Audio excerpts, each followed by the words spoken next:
Hello, I'm Natasha Hussain, and this is Newsfeed, your dose of what people are talking about online. Now, if ChatGPT already had you terrified about the rapid pace of development of generative artificial intelligence, then OpenAI's latest tool might send you into a further panic.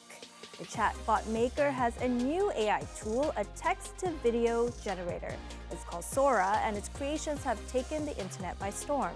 Sari takes a look at what this technology could mean for the future. The concept of video is about to change forever. OpenAI's new text-to-video model, Sora, is here to bring a touch of artificiality to a century-old medium. This is the first time that AI has actually kind of worried me, because in a super digitized world, video is the one thing that we could look at and be like, okay, this is real, it's on video. But even that is being called into question. It's yet to be rolled out to the public, but its creator says Sora aims to understand and simulate the physical world in motion. And OpenAI has some lofty, if not overly optimistic goals for Sora to help people solve problems that require real-world interaction. Those are some overused buzzwords. But to an outsider, Sora is just an AI video generator that seems to be doing a much better job than its competitors. Okay, could someone explain how we went from AI making videos like this to now AI making videos like this within the span of just 1 year? Sora is capable of generating minute-long clips from text or still images. It can extend existing videos and fill in missing frames. Its generations are full of detail, with different characters, camera angles, and artistic styles. At first glance, Sora's creations can look hyper-realistic, but it's still not great with creating hands, or paws in this case. They can and will pass as real videos to people who are not looking for AI-generated videos. Now, that is obviously insanely sketchy during an election year in the US and also terrifying for a bunch of other internet-related reasons, but it's also perfect for stock footage. Like, look at this one with the waves at Big Sur, this drone shot. Honestly, if I saw this on Twitter, I wouldn't even think twice. I'd be like, oh, nice drone shot, dude. Wouldn't even think about AI if I wasn't pixel peeping at like the way the water was moving. Like this is a totally usable video in an ad for some California-based product. And that has all sorts of implications for the drone pilot that no longer needs to be hired, for all the photographers and videographers whose footage no longer needs to be licensed to show up in that ad that's being made. It's already that good. Artificial intelligence is set to streamline the workload across industries. When large language models came for the writers first, their anger took the entire showbiz into upheaval. While the rest of those behind the cameras weren't at the forefront then, they may turn to the picket lines now. Not one single person has posted a single example of a non-evil use for this AI video technology that's been going around the past couple days. Every single thing is like, whoa, look at the powers of AI. I generated golden retriever puppies. Okay. You can find better videos of golden retriever puppies that already exist. Is that why you created this? To replace the stock footage industry? That's not why it's a billion-dollar experiment or whatever. People are going to be taking photos off of people's Instagram and creating the most vile, perverted shit ever that looks photorealistic. While Sora's shortcomings can be obvious to the trained eye, they can be easy to miss too. And relying on people's intuition to sense something is off in a footage with no prior context is not enough to make this technology safe. Currently, OpenAI is working with red teamers to assess the risks of this product. They will be putting similar guardrails in place as with their other models, and in the future, they will be building tools to label Sora-created videos as such. But earlier AI products, be it from OpenAI or another company, already shown the real-life harm, at best as replacements for creative labor, and at worst as super producers of deepfakes and misinformation. Let's not do that again with even more powerful tools this time. Speaking of powerful AI tools, scientists in London are using them as a force for good. They're training AI to detect heart disease. As Isabella reports, the groundbreaking research could reduce the rate of heart attacks by allowing doctors to intervene earlier. These lab-grown heart cells could be the key to a new frontier in medical innovation. Some of the pulsing young cells are healthy, others diseased, and British scientists are training AI to distinguish which is which. The way they contract is very important, and in integrating that into AI, we're able to look at very intricate changes, and as these heart lumps in the dish age, we can predict which of these will age healthily versus which of these will age detrimentally. The AI healthcare industry was valued at $16.3 billion in 2022 and is expected to reach more than $173 billion by 2029. It's hoped this technology will eventually be able to pinpoint potential cardiac issues before they occur. Early treatment could counteract the heart's inability to repair itself and drastically reduce rates of arrest. So if we can identify ways of trying to reverse those detrimental or remove those detrimental heart cells, those cardiomyocytes, we're hopefully able to keep the heart functioning as we want it to. Heart cells can become defective or damaged as a normal part of aging. But if that does happen, it's almost impossible to reverse, and the damage can spread quickly to healthy areas of the organ. These nurses are training to be able to recognise the onset of heart disease rapidly and stem its spread. The artificial intelligence technology will one day supplement that training and contribute to better patient outcomes. Our next hope is to take that now more to the bedside and looking at the clinical side of this. So using ultrasounds or MRI imaging to integrate the AI into those sort of images and almost mimic what we've done here. It certainly has a lot of hope and promise to be used in the future. A future of cutting-edge healthcare, which may not be that far off. A crying baby is definitely one of the most distressing sounds to hear. Now imagine hearing it for hours on end with no escape as you're on a long-haul flight from New Zealand to Germany. Rate my 29-hour flight to Berlin.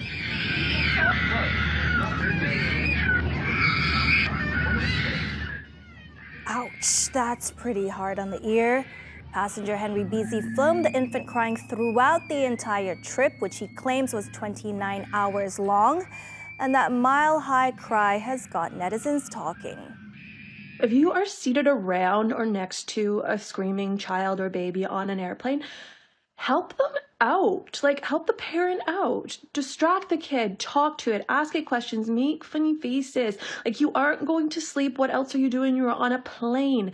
Help everybody out. Like, I promise it will work. They will stop if you distract them. The best thing you can do is not be the parent and be an external source coming in. They will stop crying. I've done it multiple times. I love kids and babies too, but if I'm on a 29-hour flight, I know I'm just going to have to deal with it because can't nothing the mama can do, but that don't mean I'm going to love the baby laying crying and screaming throughout the 29-hour flight. Why can't I just voice my opinions? He did not say nothing untrue. I mean, and he didn't even appear to say anything mean.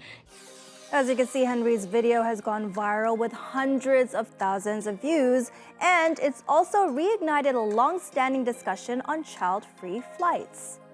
There's a child crying on the flight. Now stop. Clearly, not everyone is sympathetic to crying children. Back in April, a passenger on an American domestic flight lost his cool over a baby crying nonstop for 40 minutes. In this video, he can be heard shouting at flight attendants, desperately trying to calm him down, while other passengers appear bemused by his outbursts. With the flight attendants unable to control the man, the flight was diverted to Orlando and the passenger asked to disembark. But he refused and authorities had to clear the entire plane. Now who's the baby? All right, Donald Trump has slapped his name on everything from skyscrapers, NFT trading cards to ties and alcohol. So Trump's recent sneaker drop shouldn't be too much of a surprise.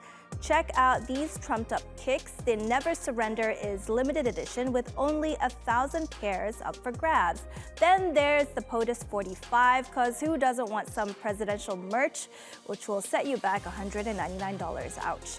And the T-Red Wave, which I guess is Trump manifesting what he wants to happen in the upcoming US presidential election, although the sneaker drop was met with a mixture of boos and cheers at SneakerCon in Philadelphia. There's a lot of emotion in this room. Thank you. Thank you. I just want to tell you, I've wanted to do this for a long time. I have some incredible people that work with me on things, and they came up with this, and this is something I've been talking about for 12 years, 13 years, and I think it's going to be a big success. Well, the gold high top sold out in just hours, and we could see the former president hawk more merch in the coming months as he seeks to pay off legal fines exceeding $500 million for fraud and defamation. Though not all the feedback surrounding his latest merch has been good. SneakerCon was forced to disable the comments on some of its social media accounts after negative backlash. Let's now take a look at some of the reaction online, starting with some unboxings. Yo, check out these Trump ones. $400 retail on these. Check these out. Check the box too. It says Trump, friends and family. He signed it. One of the first ones. Friends and family, only 50 made. Cool thing too is that after he signed it, he handed me the marker that he signed it with. It says White House, and it's got his signature. Looking at the shoe, I gotta give it a rate from 1 to 10. I'll give it a 6.5 or a 7. I'm being so serious when I say if I catch a single member of the black race, of the African American race, in the Trump ones on the street, I'm jumping you. He announced that he's only ever making 1,000 of these and that they're retailing for $399. Within the hour of them going online, they were completely sold out. That means within an hour, Donald Trump made $400,000 just off of these sneakers. Now I know what you're thinking, the shoes are pretty cool, but can you really justify buying them without a matching cologne? Well, you don't need to worry because Donald Trump released a cologne called the Victory 47 for $100. But what about the wife? Well, he's got you covered because he released the Victory 47 perfume for $100 as well. Look, I'm not saying that Donald Trump is in dire financial trouble. I'm simply saying that when you have a self-proclaimed billionaire who is now desperately trying to hawk sneakers for a quick buck, things might not be so great on the money front. Take a look at this. They are reselling for a ton of money. So these are sold on eBay. $1,500, $1,500, $1,000. Crazy. And there was this guy, and they did an auction. And listen to this. This guy bought them. So what was your winning bid? 9,000. 9,000. Absolutely insane. I would not spend $9,000 on that. Now across the Atlantic, and the winner was Oppenheimer at Sunday's BAFTAs. The British equivalent of the Oscars saw director Christopher Nolan take home his first ever BAFTA for his 3-hour epic film about the man behind the atomic bomb. Oppenheimer scooped up a total of 7 awards, including Best Film, Best Lead Actor for Cillian Murphy, and Supporting Actor for Robert Downey Jr. It was one of the highest grossing films of 2023 and also received nods for Best Cinematography, Editing, and Original Score. Thank you for letting us all take on something quite dark and seeing the potential in that. And on that note, I do just want to say that our film ends on what I think is a dramatically necessary note of despair. But in the real world, there are all kinds of individuals and organizations who have fought long and hard to reduce the number of nuclear weapons in the world. And since its peak in 1967, they've done it by almost 90%. Oppenheimer was this colossally knotty, complex character, and he meant different things to different people. And one man's monster is another man's hero, and that's why I love movies, because we have a space to celebrate and interrogate and investigate that complexity. And it's a privilege to be part of this community with you all. Wonder if Oppenheimer will win big at the Oscars next month, where it's nominated for 13 awards. Anyway, find our latest stuff on YouTube and do subscribe to our channel. See you soon.